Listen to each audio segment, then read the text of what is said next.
ఎన్నికల తరుణంలో జగన్మోహన్ రెడ్డి గారు ప్రజల్ని భయభ్రాంతులకు గురి చేస్తున్నారు.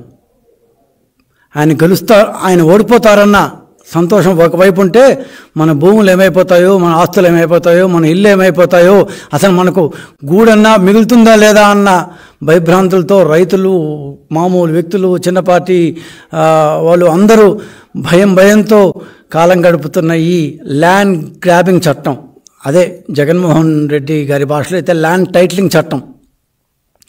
ఈ ల్యాండ్ టైటిలింగ్ చట్టం ఇంత భయాన్ని ఎందుకు కలగజేస్తుంది? అసలు మన ఆస్తులు ఏమవుతాయి ఈ చట్టం వస్తే?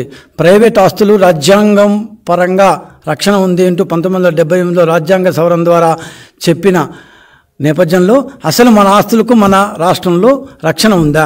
మన ఆస్తుల సంగతి పక్కన పెడితే కనీసం మన పత్రాలకు, మన ఆస్తి పత్రాలు అంటామే, మన ప్రాపర్టీ పత్రాలు అంటామే, ఇళ్ల పత్రాలు అంటామే, దాన్ని పెట్టి మనం రుణాలు కూడా తీసుకుంటాం బ్యాంకుల్లో, దాన్ని ప్రైవేట్ దగ్గర. కనీసం ఆ పత్రాలన్నా జాగ్రత్తగా ఉన్నాయా? సో ఈ భయభ్రాంతులు గురవుతున్న నేపథ్యంలో తెలుగుదేశం పార్టీ జగన్మోహన్ రెడ్డి గారికి, ఎందుకంటే దీన్ని కర్త కర్మ క్రియ అయ్యే చట్టానికి మొత్తం ఆయనే కాబట్టి, ధర్మప్రసాద్ లాంటి వాళ్ళు అప్పుడు లేరు కాబట్టి, మొట్టమొదటి ఆయన ఎన్నికల దీనిలో గెలిచి రాగానే కేవలం 2 నెలల్లో రాగానే 2019 సెప్టెంబర్లోనే ఈ చట్టం తయారు చేశారంటే ముందుగానే బాగా ఊహించుకొని ఎక్కడెక్కడ ఏమేం చేయాలి, ఏ ల్యాండ్ కొట్టేయాలి అని బహుశా ఆలోచించుకున్నారేమో. వచ్చిన 2 నెలల్లోనే జగన్మోహన్ రెడ్డి గారు ఈ చట్టాన్ని చేసి కేంద్రానికి మొట్టమొదటిసారి పంపించారు. సో అట్లాంటి దీంట్లో ఆయనకే ఈ కింద ప్రశ్నలు వేదలుచుకున్నామండి. అసలు సరే, ఆస్తులు ఏమవుతాయి?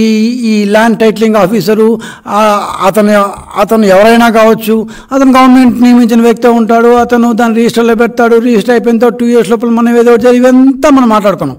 చాలా వరకు మన ఆస్తులు ఏ విధంగా స్లోగా పక్క వాళ్ళ చేతిలోకి వెళ్ళిపోతాయని మాట్లాడుకున్నాం. ఇప్పుడు జగన్మోహన్ రెడ్డి గారికి తెలుగుదేశం పార్టీ నుంచి ఒక కీలకమైన ప్రశ్న ఏంటి అంటే, రాష్ట్రంలో మీరు తెచ్చిన భూ రక్షణ చట్టం ల్యాండ్ టైటిలింగ్ యాక్ట్ ద్వారా రిజిస్టర్ ఆఫీసులో రిజిస్టర్ చేయబడే భూ లావాదేవీల పత్రాలు, ఇళ్ల కొనుగోలు తదితర ఆస్తి పత్రాలన్నీ ఇక నుంచి స్టాంప్ పేపర్ మీద ఇయ్యము, ఈ స్టాంప్ పేపర్ ద్వారా, అంటే ఆన్లైన్ స్టాంప్ పేపర్ ద్వారా ఒక కాపీ ఇస్తాము, అదే మీ యొక్క ఆస్తి దస్త్రం. ఈ ఒరిజినల్ పేపర్లన్నీ మేము డిజిటలైజ్ చేసి దాచిపెడతాము అని చెప్పారు. ఈ పత్రాలను ఎక్కడ దాచిపెడతారు? మేము ఇన్ని రోజుల నుంచి ఏమనుకున్నాం అంటే, డిజిటలైజ్ చేయడం తప్పు, మాకు ఇవ్వకపోవడం తప్పైనా, ఒకవేళ నేషనల్ ఇన్ఫర్మాటిక్స్ సెంటర్ అంటూ ఉంది, NIC అంటారు, అంటే కేంద్ర ప్రభుత్వ ఆధీనంలో ఉండే NIC నేషనల్ ఇన్ఫర్మాటిక్స్ సెంటర్లో పెడతారు అని అనుకున్నాం. కానీ నిన్న మొన్న బయటపడిన విషయం ఏంటంటే, గవర్నమెంట్కు సంబంధం లేని ప్రైవేటు వెబ్సైట్లో పెడతారంట మన పత్రాలని. గవర్నమెంట్కు సంబంధం లేని ప్రైవేటు పత్రాలని, ఆంధ్రప్రదేశ్ ప్రజల యొక్క ఆస్తి పత్రాలని ప్రైవేటు వెబ్సైట్లో దాచిపెడతారంట. ఇది నిజమేనా? జగన్మోహన్ రెడ్డి గారు, మీరు ఈ విషయం ఖచ్చితంగా ప్రజలకు మీరు ప్రతిసారి సైలెంట్గా ఉన్నట్టుంటే మీ ఇష్టం, మీకు వచ్చే 4 సీట్లు కూడా రావు. ఖచ్చితంగా మేము డిమాండ్ చేస్తున్నాం, ఇది కరెక్టేనా?